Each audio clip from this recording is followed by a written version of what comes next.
Olá, meu nome é Norton Nolli, eu sou cofundador da Bloom. Olá, eu sou a Eloide, também cofundadora da Bloom. Há aproximadamente 2 anos nós criamos a Bloom com o intuito de levar para as empresas a nossa expertise ao longo do tempo nas áreas de empreendedorismo, visão de futuro, alinhamento estratégico e essa nossa expertise foi criada ao longo dos anos com a nossa experiência em indústria. Eu trabalhei praticamente 20 anos em indústria, 27 anos na academia. Sou engenheiro mecânico de formação, mestre em engenharia de produção e doutor em sistemas de informação. E hoje em dia nós estamos trabalhando com mais ênfase nesse tema que nós iremos conversar logo mais, que é a inteligência artificial. Eu também trabalhei na academia durante 21 anos. A minha formação é administração, com mestrado em engenharia da produção e doutorado na área de gestão do conhecimento e inovação. E como o Enor mencionou, em 2021 nós saímos da academia e iniciamos, na sequência, a Bloom, onde nós estamos trabalhando com vários temas e dentre eles a inteligência artificial, que a gente vai estar falando um pouco mais sobre esse tema com vocês hoje. Esse tema que nós vamos abordar hoje sobre inteligência artificial refere-se principalmente à inteligência artificial generativa. Nós temos vários tipos de inteligência artificial hoje no mercado, para identificação de imagens, identificação de sons, enfim, existe um universo muito grande. Mas a IA generativa, a inteligência artificial generativa, é a que chegou no mercado recentemente, mais especificamente em 30 de novembro de 2022, com o ChatGPT, tornando o acesso à inteligência artificial, ao uso da inteligência artificial de uma maneira muito mais simples, muito mais fácil e mostrando o grande potencial que esta tecnologia possui. E aí a nossa primeira questão que nós colocamos em pauta sempre nos nossos treinamentos de inteligência artificial é quais são as principais habilidades que se precisa ter para lidar com a IA generativa, ou com a inteligência artificial generativa. E dentro dessas habilidades, a gente precisa melhorar a nossa comunicação, desenvolver bastante essa habilidade de comunicação, porque a IA generativa ela consegue nos entregar muita coisa. Porém, nós precisamos desenvolver significativamente a nossa habilidade de conversar com essa inteligência. Quanto mais a gente desenvolver essa habilidade, quanto mais a gente explorar as diferentes formas de se comunicar com a inteligência artificial, melhores são os resultados que a gente pode obter dessas ferramentas. Justamente esse tipo de conversa com a inteligência artificial nós chamamos de engenharia de prompts. Então, como promptar, já aportuguesando uma palavra americana, inglesa, de origem inglesa, mas nós fazemos isso com uma frequência, criando novos jargões. Então, o promptar ou criar os prompts, escrever os prompts, requer fundamentalmente a habilidade de escrever bem. Por incrível que pareça, a maior habilidade que é necessária para lidar com a IA generativa é saber escrever, como se comunicar com a máquina. E a partir daí, então, ser perspicaz o suficiente para que a gente possa tirar da máquina, desse raciocínio que a máquina faz, as melhores respostas, os melhores insights e as melhores alternativas que nós temos para resolver uma série de problemas. Até dentro dessa questão é interessante a gente observar a evolução dessas ferramentas. Por exemplo, a nossa comunicação com o ChatGPT-3, ela exigia muito mais habilidade, exigia que nós tivéssemos um desenvolvimento muito mais apurado na forma de se comunicar. Conforme essas ferramentas estão evoluindo, também está evoluindo muito como elas entendem a nossa comunicação, Então elas passaram a entender de uma maneira muito mais fácil como o ser humano se comunica, as diferentes formas que a gente se comunica, Porque num primeiro momento, por exemplo, se falava, ainda isso é um fato, mas se falava muito de se comunicar em inglês, se obtinha melhores resultados, ter toda uma forma de escrita mais formal, isso tudo ajudava nessa comunicação. Hoje, as IAs, né, essas ferramentas evoluíram muito e também, então, estão conseguindo cada vez mais entender o que a gente chama de linguagem natural. Esse é um detalhe interessante, que desde que nós começamos a lidar com inteligência artificial, a cada treinamento que nós fazemos, levando essa tecnologia para as pessoas, nós temos que constantemente atualizar, porque esse universo da inteligência artificial muda de um dia para o outro. Então, isso que a Elodie acabou de comentar, entre o ChatGPT 3.5, que foi a chegada do ChatGPT, até o 4, e na sequência o 4O, e agora o O1, né, que é um sistema, embora o volume de parâmetros de processamento seja o mesmo, ele tem uma capacidade de raciocínio muito mais profunda. Então, efetivamente, os sistemas hoje, eles, além de aprender, eles efetivamente raciocinam sobre as perguntas e os temas para os quais nós fizemos as indagações para o sistema. Um exemplo típico disso, quando foi lançado o O1, né, o ChatGPT O1, uma das perguntas que foi feita para o sistema era: se eu colocar um morango dentro de uma xícara, virar essa xícara sobre uma mesa e depois pegar essa xícara e colocar no micro-ondas, onde vai estar o morango? Para um ser humano é muito fácil responder, porque o ser humano entende as leis da física. Se eu botei um morango dentro de uma xícara, virei a xícara e depois peguei essa xícara e coloquei no micro-ondas, por exemplo, o ser humano entende: bom, esse morango não está dentro da xícara porque ele caiu em cima da mesa ou em cima do local onde a xícara estava. Para um sistema computacional entender as leis físicas, é um avanço extremamente importante e significativo. Ou seja, o sistema consegue raciocinar e chegar a conclusões que uma máquina até então não conseguia fazer algo do gênero. Então, quando nós vemos todos aqueles filmes de ficção científica, até pouco tempo atrás, onde as máquinas falavam, se comunicavam, nós estamos iniciando esse ciclo. Nós estamos vendo o alvorecer dessa tecnologia chegando até nós, e cada dia com capacidades e competências cada vez mais ampliadas. E isso nos torna novamente sermos um lifelong learning, ou seja, continuarmos estudando, entendendo o que as tecnologias podem nos entregar, para que nós não fiquemos fora, alijados desse processo todo, porque cada dia que passa, a inteligência artificial é uma tecnologia, é um fenômeno que aconteceu ao longo do tempo pela inteligência humana e tende a permanecer e ampliar a sua participação em todas as áreas, seja nas áreas profissionais de qualquer segmento, seja de qualquer profissão, de qualquer indústria. A inteligência artificial, ela vai chegar com a intenção de ampliar a capacidade humana, não com a intenção de substituir o humano. Mas essa é uma conversa e uma discussão filosófica importante e muito extensa. Então, eu acho que avançando nessa discussão, né, Nora, é interessante a gente abordar para a gente implementar a inteligência artificial nas empresas ou mesmo nessas profissões. O que precisa, né? O que é necessário para que uma empresa comece a pensar em inteligência artificial? Quem sabe tu explica um pouquinho para eles.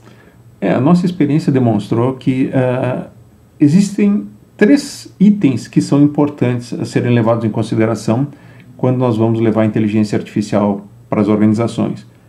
A primeira delas, e a mais importante, talvez seja ter pessoas preparadas. Então, treinar as pessoas, torná-las conscientes do que a inteligência artificial é capaz de fazer, quais são os limites, quais são as possibilidades de erro que ela pode gerar, e como nós podemos tirar o melhor proveito.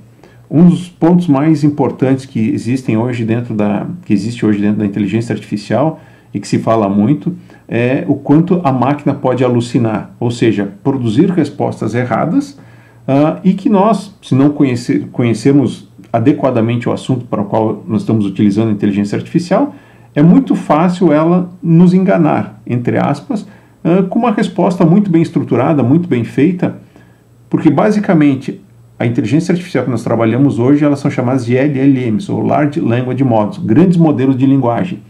Então elas foram treinadas com praticamente a biblioteca do conhecimento humano, lendo textos, livros, etc.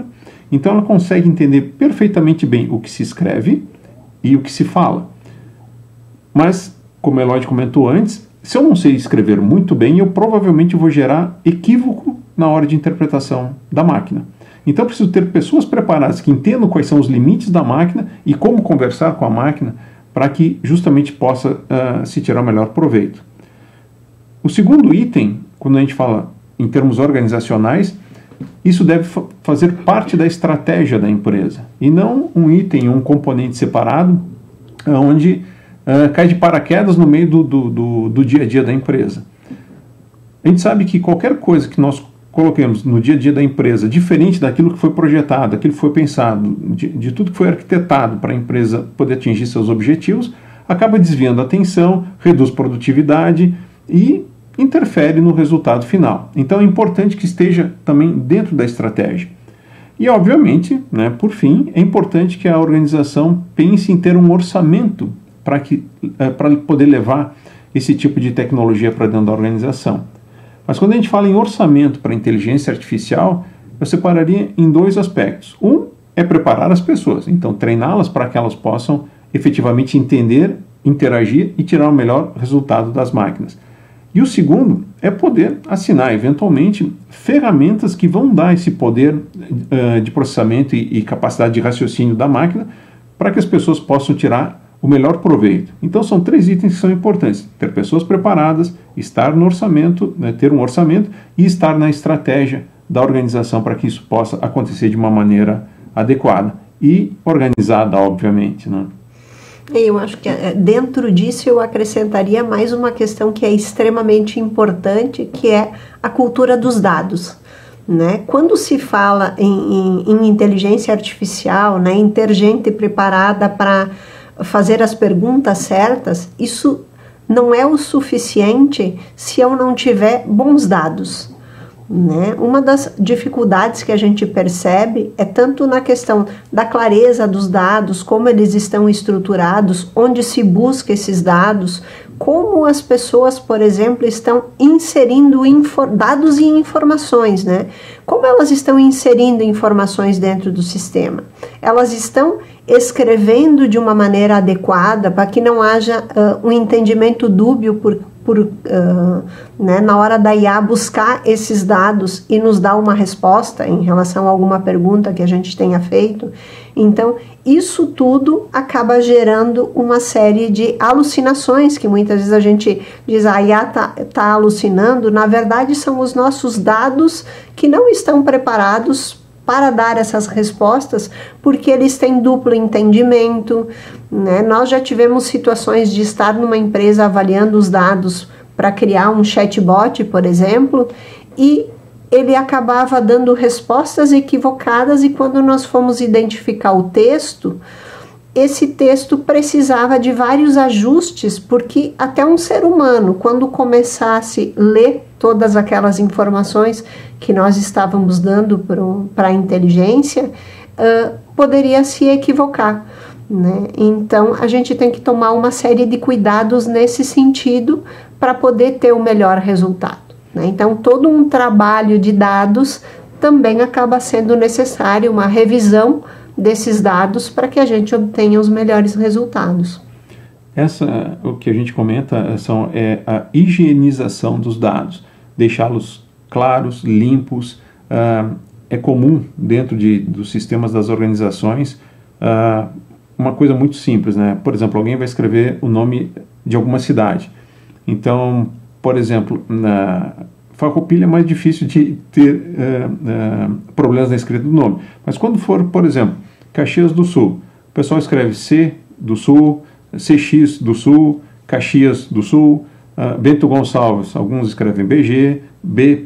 Gonçalves, e assim por diante. Então, assim, a higienização, a estruturação desses dados, isso não é uma novidade, isso é uma coisa que todas as empresas que têm dados internos no seu ERP, no seu CRM, seja em que sistema for, quanto mais claros, mais limpos eles forem, mais utilizáveis e mais retorno se conseguem desses dados. A inteligência artificial, ela não vai ajustar os dados, ela vai ler os dados, interpretar os dados do jeito que eles chegam para o sistema, e aí sim vai produzir uma resposta, vai criar uma resposta. Por isso que a IA generativa, ela vai gerar alguma coisa nova a partir dali. Por isso que parece quando se fala de IA generativa, se tem a nítida sensação que uma outra pessoa do outro lado conversando com a gente, dada a clareza da linguagem e a forma como ela se comunica. Inclusive, nós podemos criar personalidades para esses agentes à medida que nós vamos criando. Ele pode ser jovem, mais velho, mais formal, mais jovial, falar gírias, não falar gírias, enfim, nós podemos criar essas personalidades. Então, à medida que esses dados forem claros, forem cristalinos, forem entendíveis, e é uma coisa que a gente fala com frequência, né? Como é que está sendo trabalhada a qualidade dos dados? O dado é atual, ele é utilizável, eu sei onde esses dados estão, eles estão completos. Então, se fala muito pouco sobre qualidade da informação. E isso, fundamentalmente, é a matéria-prima da inteligência artificial para que ela possa gerar bons resultados. Não só para evitar alucinações, mas como também evitar viés de respostas da forma como os dados são escritos ou são disponibilizados. E eu acho interessante a gente comentar também quais são as principais barreiras, né, que nós percebemos e que são pesquisas que têm mostrado que impedem, né, as empresas utilizarem de uma maneira melhor a inteligência artificial ou até mesmo permitir que a inteligência artificial seja introduzida nas organizações. Ok. Essa questão dos principais riscos, enfim, as principais barreiras, a gente percebe um certo receio, né? Até no início, quando se começou a falar em inteligência artificial, veio muito à tona a discussão, mas o que vão ser feito com os meus dados? Eu vou colocar uma planilha, né, uma tabela dentro de um chat GPT e vou solicitar uma análise dessas informações, mas para onde que vão essas informações? Quem vai utilizar essas informações? Né? Então, veio muito à tona essas discussões e por isso, né, principalmente as empresas, começaram a ter uma certa insegurança, um receio em utilizar e muitas vezes até liberar, né, para que os seus colaboradores utilizassem essas ferramentas para, enfim, facilitar o seu dia a dia. E, ao mesmo tempo, se teve uma série de orientações a descaracterizar os dados, é uma forma de resolver isso, né? Mas, ao mesmo tempo, a gente tem muitas coisas da inteligência artificial que podem ser utilizadas sem esses dados serem abertos, né? Quando se trata de assinaturas do ChatGPT para empresas, por exemplo, né? Uma dos compromissos que a própria OpenAI assume é que esses dados não seriam utilizados para treinamento das suas ferramentas, enfim. Né? Então, a partir do momento que se tem essa garantia pela OpenAI, se poderia utilizar o ChatGPT corporativo. Né? Então, é uma forma de resolver esse problema. Porém, ainda existem, né, empresas que se sentem, enfim, receosas em utilizar mesmo com essa garantia dada pela própria OpenAI. E uma das formas de resolver isso é muitas vezes utilizando ferramentas internamente, né, sem a gente precisar de dados externos para fazer análise. Eu posso fazer análise de dados ou de textos, enfim, internos da organização, sem precisar de complementar esses dados para que me deem respostas que eu preciso com dados externos. Então, existem formas também de se utilizar com segurança dessa forma. E claro, isso tudo que nós estamos falando depende da organização, depende do tipo de dados, depende do que se busca, do que se tem como intenção de uso da inteligência artificial. Se eu quero fazer, por exemplo, utilizar em marketing, fazer posts, isso não depende de dados internos da organização, então é um mecanismo que se tem hoje de criatividade muito interessante e de automação desses processos. Então, assim, para marketing, para uma série de outros fatores, eu não dependo de dados sensíveis. Claro que dentro das organizações, como a Eloy comentou, os dados sensíveis, eles podem ser ou descaracterizados, mas o compliance da OpenAI diz que o ChatGPT corporativo, né, o Enterprise, A única coisa que eles utilizam posteriormente é o que a máquina aprendeu, não os dados propriamente em si. Então, se a máquina, se eu utilizei o equipamento para treinar, para chegar a alguma conclusão com dados sensíveis, e a máquina aprendeu a fazer um determinado cálculo, por exemplo, vamos supor que eu esteja tentando fazer uma análise preditiva de alguma tendência, e eu utilizei os meus dados, junto com outros dados externos, eventualmente, o que a OpenAI leva para o seu modelo é o que a máquina aprendeu para fazer esse cálculo, mas não os dados propriamente ditos. O que a OpenAI usa para treinar o seu modelo de uma forma um pouco mais ampla são os dados. Eu tenho uma assinatura do ChatGPT, eu, pessoa física, e aí sim, o ChatGPT usa meus dados, enfim, aquilo que eu coloquei ali dentro, para treinamento da sua máquina. Não que ele vá compartilhar ou vazar esses dados, não é isso, mas ele utiliza para treinar o seu modelo. Já o Enterprise, como eu falei, utiliza só o aprendizado final da máquina para recalibrar e melhorar o seu modelo. Então, é importante entender que existem algumas limitações de segurança, e hoje qualquer sistema informacional, qualquer sistema computacional, ele está sujeito a ser invadido, né, ou os dados serem roubados de alguma maneira. Os casos que aconteceram lá no início da OpenAI já pararam de acontecer, pelo menos o que se tem de notícia, a gente procura ler bastante sobre isso, né? Justamente porque é uma preocupação muito grande e obrigação das organizações, tipo a OpenAI, tipo Google e tantas outras, de manter o sigilo das informações dos seus usuários. Mas fora a privacidade dos dados, um outro detalhe que chama atenção, é isso que nós comentamos agora também, com um percentual bem razoável, de resultados potencialmente tendenciosos e incorretos. Aí nós já comentamos, né, as possibilidades de evitar ou de contornar esse tipo de problema. E uma outra situação que aparece com frequência é as organizações terem receio de que as pessoas percam a criatividade e a capacidade de julgamento sobre aquilo que é feito na organização. Isso é muito interessante. Nós costumamos falar sempre assim, se alguém vai utilizar alguma inteligência artificial para fazer alguma coisa, é obrigatório, né, na verdade, que as pessoas conheçam o tema com o qual elas estão explorando com a inteligência artificial. Porque senão é muito fácil a inteligência artificial dar qualquer resposta, se eu não fui claro, se eu não fui preciso, se eu não contextualizei, se eu não dei dados para a inteligência artificial processar aquela informação, voltará uma informação tão fútil quanto a pergunta que foi feita. E se eu não sei julgar a resposta, é muito fácil propagar uma informação completamente equivocada. Então, se eu não sei nada sobre um determinado tema, a inteligência artificial não vai me fazer eu ser um especialista naquele tema. Ela vai potencializar provavelmente o meu equívoco ao invés de me ajudar além daquilo. Então, a gente fala que a inteligência artificial é uma ferramenta poderosíssima para ampliar a capacidade humana em realizar as suas tarefas melhores, com maior profundidade, com maior criatividade e com maior velocidade. Porém, eu acho que um detalhe importante, ela nunca vai nos deixar sem resposta, né?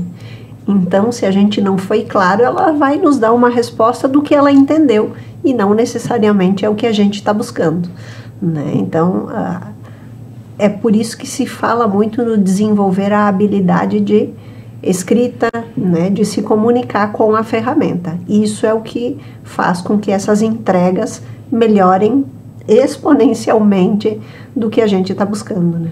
Então, não ser especialista no assunto ou não entender sobre o tema que está sendo tratado, que eu estou tentando pesquisar, não gerar um bom prompt, né, ou seja, não saber conversar com a máquina, é muito fácil alguém dizer assim, isso aqui não me ajuda em nada, isso aqui não resolveu a minha vida, não me agregou absolutamente nada. Então, muitas pessoas hoje em dia nós percebemos que ainda estão utilizando a inteligência artificial como utilizam o Google, né? Vão lá e fazem uma pesquisa que fariam no Google de algum dado, de alguma informação factual, quando foi descoberto o Brasil. Eu não preciso de uma inteligência artificial para me responder essa pergunta. A inteligência artificial ela vai muito mais longe. Eu pego o Google e boto lá no Google, eu estou procurando fatos, né? Coisas que aconteceram no passado, etc.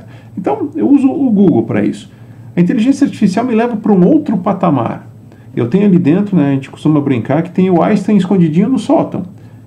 ele tem o conhecimento do mundo praticamente, só que eu tenho que saber como perguntar as coisas para que eu possa obter esse conhecimento do mundo de uma forma adequada dentro do contexto e da forma como eu preciso saber. Então, se eu não sei nada, como a Eloide falou, vai voltar qualquer resposta. Como a habilidade do sistema ele foi treinado em escrita, toda a resposta do ChatGPT ela é muito convincente. Então, se eu não sei sobre o que eu estou tratando, eu provavelmente vou cometer um equívoco de passar uma informação adiante que mais vai me ajudar a passar vergonha do que propriamente me ajudar a resolver problemas. E eu acho que uma outra questão que é interessante a gente abordar também são alguns erros que a gente acaba cometendo na hora de aprender sobre IA, né? O primeiro deles é achar que a forma como as grandes empresas, as mega empresas do mundo estão utilizando IA seriam as mesmas coisas, a gente poderia utilizar da mesma maneira no nosso negócio. Isso não é verdade, né? Porque o que a gente também mencionou anteriormente é a questão de estar na estratégia. Cada empresa tem a sua forma de fazer as coisas, a sua forma de armazenar os seus dados, as suas informações, e para que uma inteligência artificial possa ser usada adequadamente para cada negócio, precisa entender como a gente faz as coisas, o nosso jeito, né, de fazer as coisas, para que daí a gente possa ver uma ferramenta que se adeque. Obviamente, tem muitas vezes que a gente precisa tratar os dados, como falamos, né, mas mesmo tratando esses dados, cada empresa tem o seu jeito de fazer as coisas em função das características do seu negócio e de como as pessoas acabam fazendo em função da cultura que se cria ali dentro.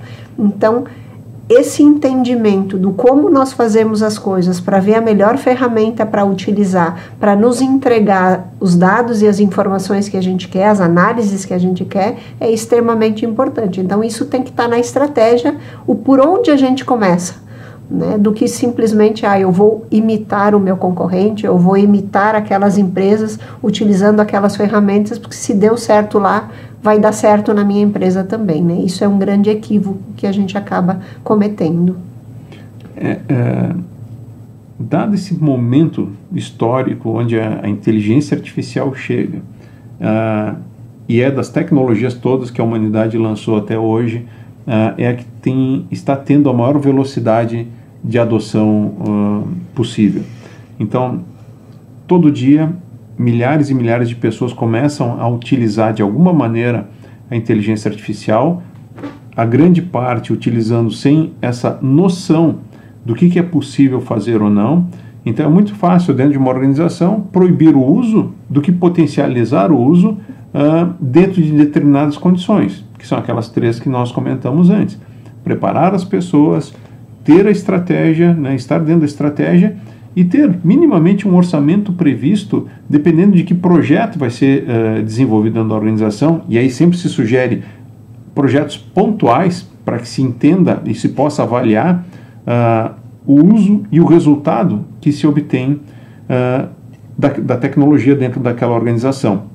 Então, pulverizar a inteligência artificial dentro da organização é quase que fazer a instalação do caos lá dentro, né? E não poder controlar, não ter a governança adequada para controlar quem faz o que, em que momento, de que forma as coisas estão funcionando.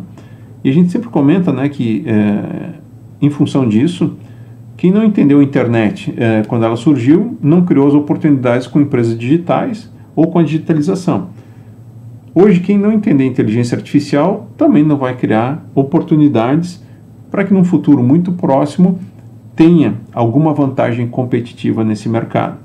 Então, conhecer, independente de organizações agora, e a organização, na verdade, é o conjunto das pessoas que estão lá dentro. Se as pessoas, do ponto de vista individual, inicialmente, não se preocuparem em absorver essa tecnologia, não entender como é que ela funciona minimamente, não interagir de uma forma adequada, não tirar o melhor proveito, é bem provável que, do ponto de vista profissional, em algum momento, e aí sim, a partir de um determinado momento mais adiante, do ponto de vista mercadológico, essa pessoa vai estar absolutamente defasada. Então é interessante, na medida do possível, se atualizar, conhecer o que a inteligência artificial vem fazendo de transformação dos mercados, seja profissional, do ponto de vista particular, até de uso dessas ferramentas para potencializar algum tipo de conhecimento, para escrever um livro, para fazer uma série de outras coisas. Nós vemos como importante estar atualizados no uso dessa ferramenta. É isso aí, pessoal. Então, por hoje, né, a gente vai ficando por aqui. Quem quiser nos contatar no LinkedIn, né, meu nome é Eloy de Pavone no LinkedIn, e quem quiser também seguir a Bloom, é Bloom CBON, que nós estamos no LinkedIn e no Instagram, Bloom underline inteligência. Também quem quiser nos seguir ou quiser mais informações, enfim, fica o nosso contato. Ou pode conversar com a nossa inteligência artificial também, a Beli, no nosso site, somosbloom.com.br. Então, assim que vocês acessarem o site, vocês vão ver no cantinho ali direito inferior a Beli, né, que é a nossa inteligência artificial, e ela vai poder responder para vocês uma série de perguntas, né, tirar uma série de dúvidas sobre o que nós fazemos, como fazemos, e se tiverem interesse também, a Beli pode responder. Nós estamos trabalhando com treinamentos nessa área de inteligência artificial. São 2 treinamentos específicos, o AI Ignition, que dá essa introdução sobre o uso da inteligência artificial, como nós trabalhamos com texto e tal, um pouco dessa história que nós contamos aqui, nós reproduzimos de uma forma um pouquinho mais profunda no treinamento e fizemos um hands-on, na hora pegar o computador e executar uma série de coisas. E o AI Agents, ou seja, a criação de agentes autônomos e inteligentes para automatizar tarefas, fazer buscas na internet, enfim, uma série de coisas capazes com esses robôs inteligentes hoje baseados em inteligência artificial. Então, assim, para terminar, um pequeno texto aqui do Nietzsche, que nós, quando lemos, achamos que servia muito bem, né? Os que foram vistos dançando foram julgados insanos por aqueles que não conseguiam ouvir a música. Ou seja, a inteligência artificial hoje está se propagando uma velocidade tão grande, e aqueles que ainda não entenderam, não conseguiram saber o real uso e para onde o mundo está se deslocando, infelizmente vão ficar para trás ou vão chegar atrasados na hora de desenvolver efetivamente e ter oportunidades efetivas de mercado. Muito obrigado. Obrigada.